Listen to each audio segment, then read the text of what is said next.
I'm going to start with never say never. Never woke in irritation as yet another mortal invoked her name. Whoever had slipped her name into everyday language had better be paying the price for their thoughtlessness. Perhaps his existence was as solitary as hers. In her current form of black mist, she slipped out of her dark cave, over rolling green hills, across a vast lake, and into a tower, a city of towering stone and glass. So many invocations here, most she ignored. Never only followed the vehement ones, the boastful ones, sometimes to punish them for waking her, but usually just to prove them wrong. How many times had someone said he had never crashed a car in puffed-up pride of godlike quantities, only to fumble their brakes a few minutes later and slide into the vehicle ahead of them? Or that girl who swore she'd never marry a man like her father. It took Never days to find the right one. But yes, the girl happily married that man. The sober? Those she left alone, they had already paid their dues. Today's invocation felt different, though. His voice had cut right through her sleep. If she didn't deal him his fate, she'd lie awake all night. The old man's soul ached with pain. He'd said, "I'll never love another." "We'll see about that," Never said, as she found his building and floated up its southern side to the apartment at the top 10 stories high. A dusty window stood open, propped up by a thick book. Poetry, she guessed, but as she hovered beside it, it was a short story collection about cats. The man sat on his bed facing the window, a photo frame in his hands. "How can I ever have room in my heart for anyone else? There's no one else like you, Mrs. Jenkins." Never studied the man and the room. It was plain except for a cat tree in the corner and a basket of fuzzy balls and catnip toys. A bookcase and a recliner were visible through the open bedroom door. When he raised his hands to his face, he dropped the photo to the bed. It was of himself cuddling a dainty black cat. This one called for something special. The solution was easy, she thought, as she slipped down the side of the building and looked for the right creature to help him heal. Most of the cats sensed her approach and fled. When she finally cornered one, it hissed and arched its back, then screeched like she had tried to kill it. Disappointed, Never moved on, searching for the perfect cat for this man. The ambient noise of the city suited her. The invocations were so many they blended into the background. Yet she ignored them for this man's heartache, just as every cat or bird or dog refused to befriend her. She tried to will them to follow her, but it only worked on a squirrel, and she didn't that would quite suffice. As the sun set, she returned to the man's apartment, annoyed and tired. She could not recall the last time she had such trouble dishing out consequences. The window was still open, but he wasn't in the bedroom. Never slipped inside, floating from the bedroom into the living room. She extended a tendril of smoky essence to one of his books, History of the World, Volume 1. The knowledge she gleaned from that touch was quite satisfying. The other shelves contained so many others: science, mystery, fantasy, poetry, thousands of books in this tiny apartment, and such lovely, quiet places to sleep. Atop each shelf lay soft cat beds, a round blue one, a covered green, a plush round pink. A tall plant stood in the corner where the shelves met. The man was pulling it out, sniffling. It wasn't an actual plant. Synthetic fibers made to appear real. Inside the pot was a set of tiny stairs, just the right size for a small cat. The manifestations of this love shredded Never. This man's devotion to his precious kitty rivaled only her own commitment to her calling. Never was rarely impulsive. Every action was deliberate and intentional. Until now. She slipped under the front door into the hallway and shifted from her smoke form into a tiny black and white cat. "Meow," Never called from the door, pushing tiny black paws into the space between the door and the floor. "Meow." The door opened and the man looked down, bewilderment on his face. "What's this?" Never brushed up against his leg and purred. He leaned down and lifted her up. She snuggled into the crook of his arm. "Oh dear, whose cat are you?" He spent an hour knocking on doors, asking neighbors if they lost their cat. One lady with 2 dogs tried to claim her for a terrifying moment, until Never curled into the man's neck, purring when he finally brought her inside his apartment. "You must be hungry. I'm sure Mrs. Jenkins wouldn't mind if I fed you what she left behind." The food was awful. She nipped at it to make him more comfortable and toned down the sensitivity of her taste buds. The man was pleased. He offered her a cat bed, placing it on the floor beside his recliner, and she sniffed it, as she imagined Mrs. Jenkins would have. "Why don't you stay the night?" "One night, perhaps two. Certainly not more than that." An elderly gentleman like himself surely enjoyed napping, so slipping away to do her work would be easy if she wanted to go out at all. She would finally catch up her sleep. A week, yes. Never settled into the bed, into the tiny, quiet apartment as the man finally smiled and stroked her back. Never indeed.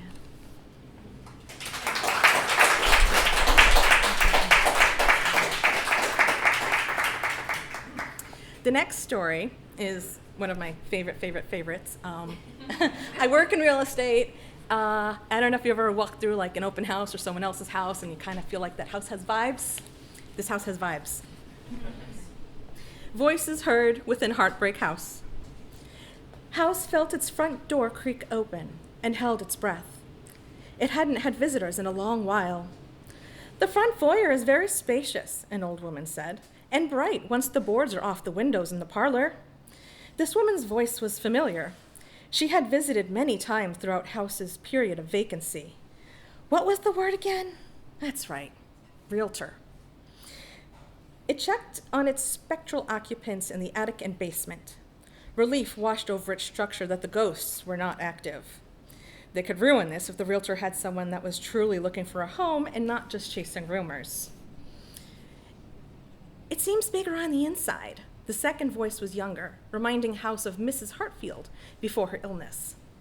"Architectural genius, that's what that is. This house is special, Natalie. The Hartfields built it themselves. They had a vision for their home. I read a little about that. A woman's dormitory. That's why this house has so many bedrooms. They're spacious, too, compared to other houses built at this time. Come see." The women explored House, their voices drifting. Natalie's voice was soft and soothing, and House imagined her singing, her voice calling this place home. She was a bubble of warmth. With light footsteps and a gentle, slow gait, she explored one room after another, moving purposefully down the hallway to the next one. House longed for the warmth of living people, the sounds and feel of their daily lives. It had listened to Mr. and Mrs. Hartfield build it, how they had called each other by their formal names, their voices steeped with a love so deep, it gave House life. How they moved gently through House as if they knew what they had created. Though House still thought fondly of the Hartfields as they lived, it knew their ghosts frightened away anyone who visited. Today, House kept the basement and attic doors tightly sealed, hoping to muffle the sounds the ghosts would surely make. But it wasn't enough. In the basement, Mrs. Hartfield cried for her husband, and in the attic, Mr. Hartfield called for his wife. Natalie's reaction was quick. She spun toward the sound, one hand on the doorframe. What was that? House loosened the hallway window so the whistling breeze might camouflage the moaning. When the realtor hesitated, House wondered if she would just tell the truth this time. Instead, she laughed and poured fake warmth into her voice. It's just the wind.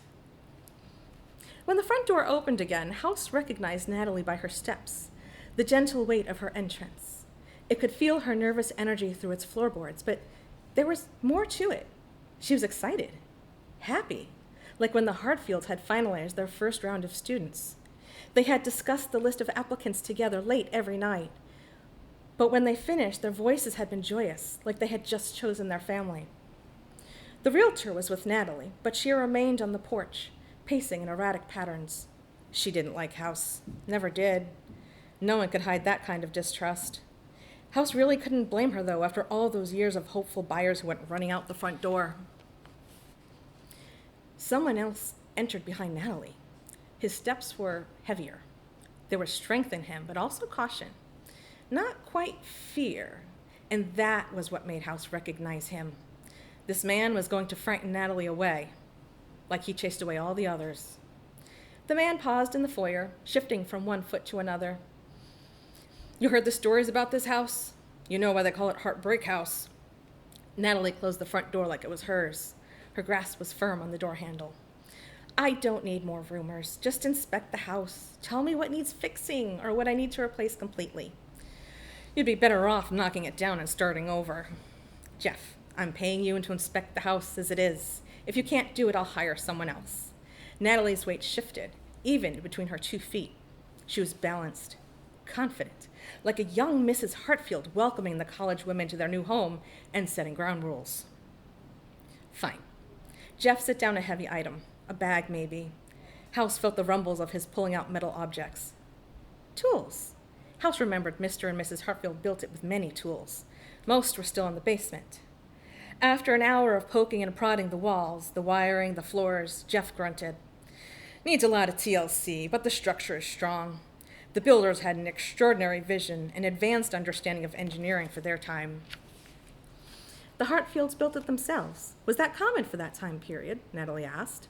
Her words awoke the ghosts, who started calling for each other again. Oh, how House wanted to bring them together, to end their suffering. That's them, probably, Jeff said. And yeah, a lot of the old-timers did, but you'd better find someone good to de-haunt this place. Otherwise, any repairs you do, they'll be undone. The living and the dead don't mingle.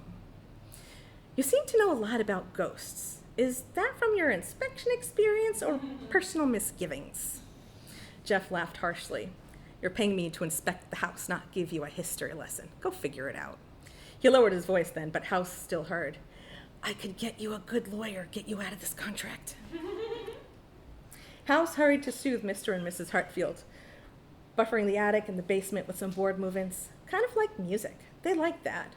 They settled down again. But by that time, Natalie had left, and House knew she wouldn't return. It turned its attention inward, settling into its foundation with a creaky sigh. When the front door slowly opened sometime later, House considered chasing away any other people. It didn't need the disappointment and didn't have the energy to contain the Hartfield's torment. It just wanted to sleep quietly. We only have a few minutes, the realtor said. I don't need long, Natalie said, but I'd like to do this alone. House trembled, uncertain what Natalie's presence meant and what she needed to do. But it liked Natalie, and it continued listening. The realtor argued from the porch, I can't let you. You can, and you will. I need to feel the energy in here without anyone else around. I'll stay in this room. The woman huffed, but went outside. The voices awakened the ghosts, and their calling became desperate, being woken so many times recently. Natalie sat on the floor, pressed her hands to the old wood. She breathed deep, and House breathed with her. I felt her smile. Mr. and Mrs. Hartfield, I've read the stories, Natalie said. The house you built on your own, the breathtaking building born of love and labor, the home you wanted to give for students attending the new women's college, the illness that took your lives only weeks after you brought them home, how one of you quarantined in the basement and the other in the attic while the students were sent home, and the main floors were used to house traveling doctors and nurses. You gave so much here. It's probably why you can't or won't leave. Natalie rose and wandered to the stairs, running her fingers over the banister. I would like to restore your house to its beauty, to your vision, the magic you wanted in your home, the magic of laughter and joy. I will make that magic mine. My family died, Natalie continued with a shaky breath. I know what ghosts feel like, and you are both still here. I can feel you. 2 floors apart, but that's an infinite distance for you. And there's something else that's not dead at all, and I will figure out who or what it is. She paused by the kitchen. I spent a few years with a family that didn't like me, but they took care of me until I turned 18, until I made my own way. I don't want anyone to feel like I did those years, so I'm going to foster teenage girls here, give them a welcoming home, not just a house. I need to know they will be safe. I need your promise not to hurt me or them. And she finally made her way back to the front door. I can leave now and never come back, or I can reunite you, help you find your peace. I just need a sign that this is the right thing to do. Her need inspired House.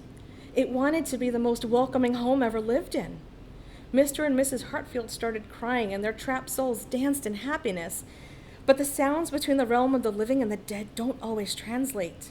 House must provide their answer before they scare Natalie away. Humans need warmth and welcome. House remembered winter nights when the Hartfields danced in front of the hearth, a flame blazing. Could House make a small fire? It felt the hearth in the parlor, caressed the dust-covered logs, sparked a tiny flame, breathed life into it. Natalie, patient and kind, caressed the heavy oak door. My grandmother was one of the students that lived here. She calls this place Heartbreak House. When I told her I wanted to buy it, she told me the stories of how Mr. and Mrs. Hartfield became sick shortly after she arrived. She got it too. She wanted to return when she was better, but then you both died.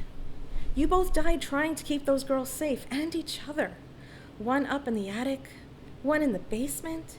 You didn't want the sickness getting to the rooms like the college girls might need. The fire flared, building in strength. Natalie turned into the parlor and slowly approached the hearth.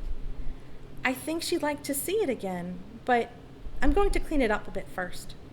I'm not a Hartfield, but I'd like to put up a sign over the door so people know this is a safe place for young women. I'm going to restore Hartfield House. We may be generations apart, but our goals are the same. Natalie pressed a warm palm to the wall. And whoever or whatever you are, I'd like to get to know you too.